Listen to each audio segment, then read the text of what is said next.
السواد حول العين، التجاعيد، واخا العمر ديالك يكون فوق 60 عام، غنهنيك من هذا المشكل بصفه نهائيه. وصفه ناجحه غديريها لمده 3 ايام متابعه، وغترجعي تشكريني وترحمي لي الوالدين. زائد كريم ليلي اللي غيخلصك من التجاعيد والهالات السوداء، حتى هو كدهنيه حول العين ما كيخليش نهائيا التجاعيد وما كيخليش الهالات السوداء. وصفات ناجحه ومجربه، خليكي معايا. اهلا الغزالات ديالي، كي دايرين؟ لاباس عليكم؟ كنتمنى تكونوا بخير وعلى خير وانتم كتشاهدوا الفيديو ديال اليوم. انا رجعت البنات ورجعت بقوه وبوصفات جديده وناجحه. الوصفات اللي غنعطيكم اليوم لاي وحده كتعاني من الهالات السوداء، التجاعيد، غنهنيك منها بصفه نهائيه، خصوصا التجاعيد اللي كيكونوا حول العين اولا السواد اولا عندك دوك النفيفيخات، كتشوفي الاعين ديالك فيهم بحال واحد النفيفيخه، اولا عندك العيون الغائره. هذه الوصفه اللي غنشارك معكم اليوم زائد الكريم المرطب خطيره البنات في ازاله الهالات السوداء والتجاعيد. كيف كتعرفوا انا اكثر وحده كنتعرض لهذا المشكل هذا، علاش؟ لان خدمتي كلها بالتليفون، زائد هذا الشهر الفضيل كنقيموا الليل مع الصباح، كنصبحوا مع الوليدات، ما كنعش مزيان. هاد البلاصه، هاد لابارتي هادي كلها مع الارهاق والتعب وقله النوم والصهير كتولي غارقه عليا وكتولي اللون ديالها اسود. هما الغزالات ديالي، بالنسبه للوصفه اللي غنشارك معكم اليوم غتبعها لمده 3 ايام وغتودعي شي حاجه سميتها الهالات السوداء بصفه نهائيه. زائد الى عندك التجاعيد حول العين راه ما كيبقاوش نهائيا. تقليد الله في عمرك. العواشر هذه الا جربتي الوصفه رجعي خلي البنات لي كومونتير هكا باش كتشجعيهم حتى هما ينوضوا مساكن. اللي ما عندهاش تنوض هي تجرب الوصفه وتنجح معها باذن الله. خليكم معايا وما تنساونيش من جيم وبارطاجي الفيديو. بالنسبه لمكونات الوصفه الاولى غنحتاجوا واحد الزلافه، وغناخذوا زيت جونسون البنات.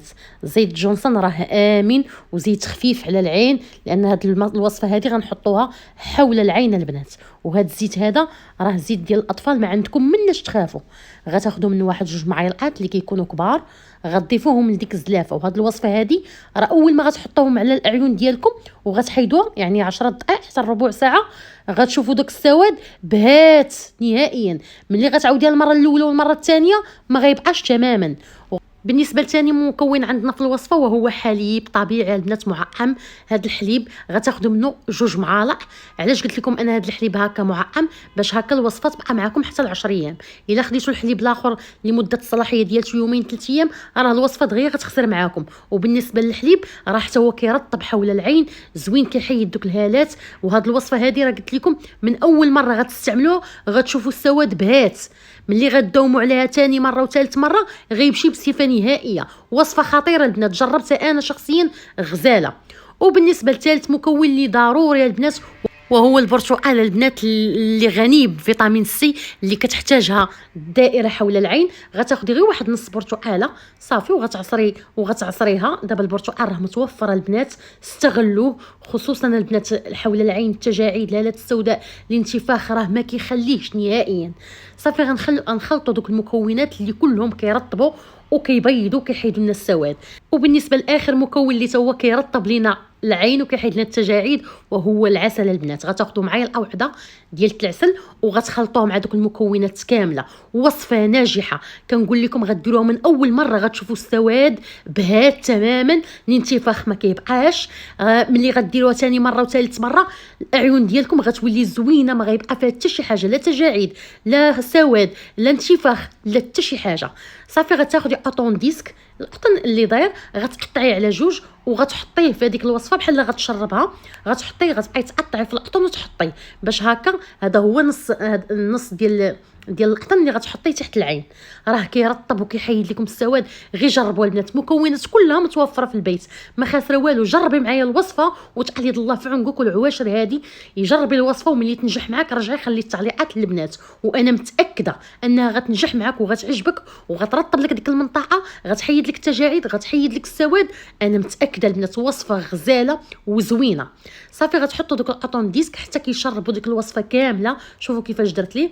وغناخذوا واحد القرعه اللي كتكون نقيه اولا علبه كان عندك فيها شي كريم قديم ولا شي حاجه، غتغسليها مزيان وغتمسحيها من الماء تماما حتى ما كيبقاش فيها الماء، وغتحطي هذوك الاطون ديسك غتحطي تستفي في ديك القريعه. هاد الوصفه تشريوها بثمن خيالي وما تحصلوش على هاد النتيجه اللي غتحصلي عليها بهاد الوصفه ديالتي طبيعيه. الحمد لله اللهم لك الحمد. انا راه بشرتي كندير لها وصفات طبيعيه وربي شاهد عليا، راه ما كندير لا كريمات غاليين الثمن لا حتى شي حاجه، راه هذاك الشيء اللي كنديرو انا كنشاركو معاكم، والوصفات اللي كينجحوا معايا كنبارطاجيهم معاكم. غير انت اختي جربي ورجعي ردي عليا الخبار. المهم غزالات ديري هذه هي الوصفه، كتحتفظي بها في الباب ديال الثلاجه. خليكي معايا لنهايه الفيديو باش نشرح لك اكثر واكثر. ودابا ان شاء الله غندوزو الكريم الليلي الخطير حتى هو في ازاله التجاعيد والهالات السوداء. غناخذوا واحد الكاسرونه وغناخذوا قهوه عاديه، قهوه مطحونه ماشي بالعشوب، بلا عشوب البنات، غير قهوه مطحونه، قهوه عربيه مطحونه ما تكونش فيها العشوب. وغتاخذي واحد المعلقه اللي كتكون كبيره. القهوه كتمص لينا داك السواد لانها غنيه بالكافيين البنات. القهوه زوينه ممتازه للهالات السوداء. وغناخذوا نص كاس ديال الماء وغنديروه على ديك المعلقه ديال القهوه وغنخلطوا وغنحطوه في البوطه حتى كيغلى تقريبا، حتى كتطلع فيه الغاليه واحد 7 حتى ل 8 دقائق وكتحيديه. حتى هاد الوصفه هذه البنات هاد الثانيه، هاد الكريم هذا اللي كنعطيكم دابا اللي كنشاركو معكم خطير. غير جربي، راه كلشي من المنزل ما عندك ما تخسري، ووصفات طبيعيه الا ما نفعاتك راه مستحيل وابدا انها تضرك. وكتعرفوا القهوه غنيه بماده الكافيين اللي كتمص لنا السواد من العين وما كتخليش نهائيا الانتفاخ، وفي نفس الوقت ما كتخليش التجاعيد. المهم غزالات ديالي من بعد ما كيطلع الغاليه بحال هكا بحال اللي كتشوفوا في الصوره، غير طلعت لي فيه الغاليه مزيان صافي، حيدته وخديت واحد الشبيكه اولا صفايه حطيت فيها اطون ديسك باش هكا، لان ديك الصفايه عندي فيها الاعين كبار غتهبط لي القهوه. حطيت فيها القطن قسمته على جوج من الوسط وحطيته فيها وخويت ديك القهوه.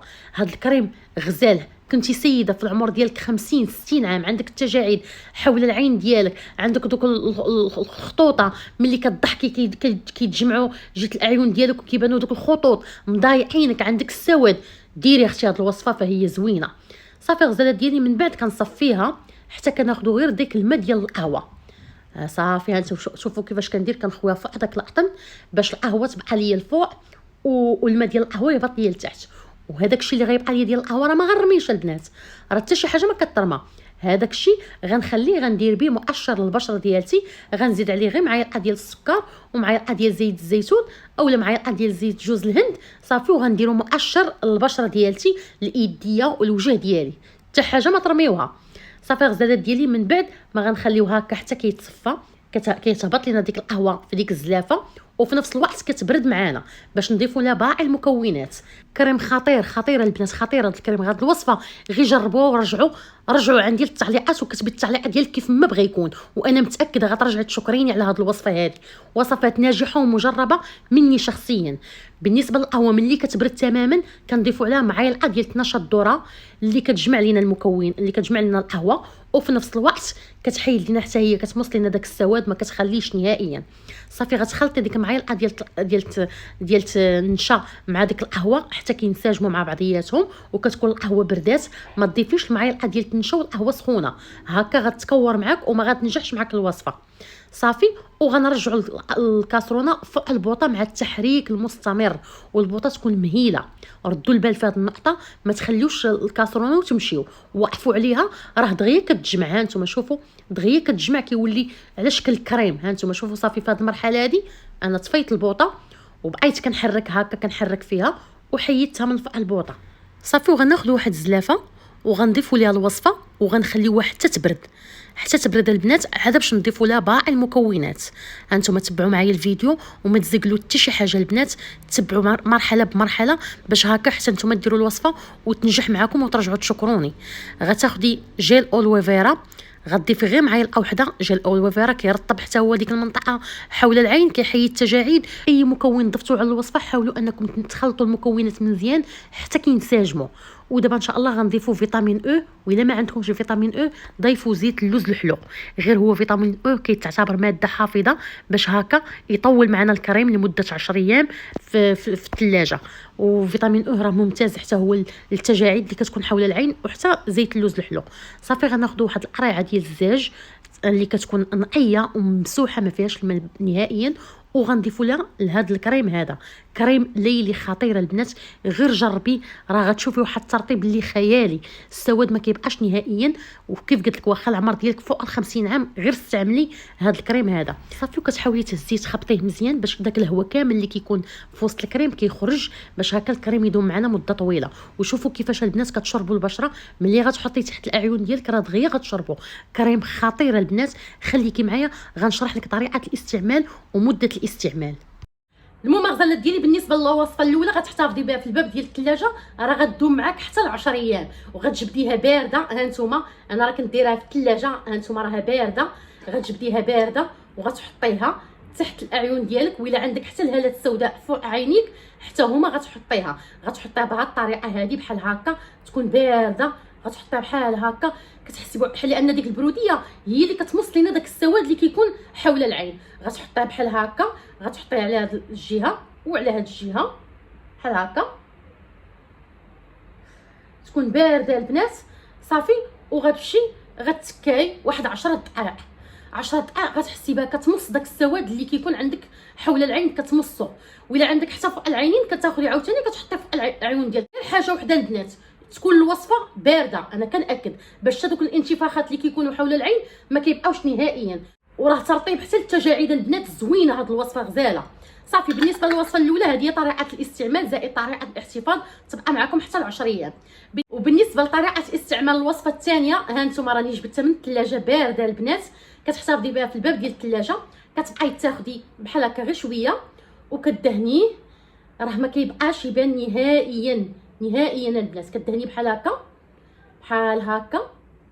الا عندك التجاعيد حول العين دهني على عينك كامله، دغيا كتشربوها البنات البشره صافي. كتخليه بحال هكا صافي وكتمشي تنعسي مع الصباح ان شاء الله. ملي كتنوضي كتغسلي وجهك وكترطبي بزيت اللوز ولا بزيت السمسم. دابا خصوصا الحال شويه سخون كترطبي وجهك بزيت السمسم، زيت جنجلان راه كيتعتبر واعد الشمس. وضروري ما ديري واحد شويه المساج بحال هكا باش كدوري الدوره الدمويه ودوك الشعيرات الدمويين، وكتحفزي انتاج الكولاجين. واخا غتحسي بواحد شويه السخونيه هنا مع المساج ما تخافي ما والو، بالعكس هكاك راه كيتدفق الدم هنا حول العين باش كيحيد لك دوك الزروعيه، وفي نفس الوقت كيحيدوا حتى التجاعيد. ضروري ما ديري واحد شويه المساج. المغزلات ديالي كنتمنى الفيديو ديال اليوم يكون نال الاعجاب ديالكم، وان شاء الله نطلعوا في فيديو جديد وفي وصفه جديده. ومع السلامه وبوسه كبيره.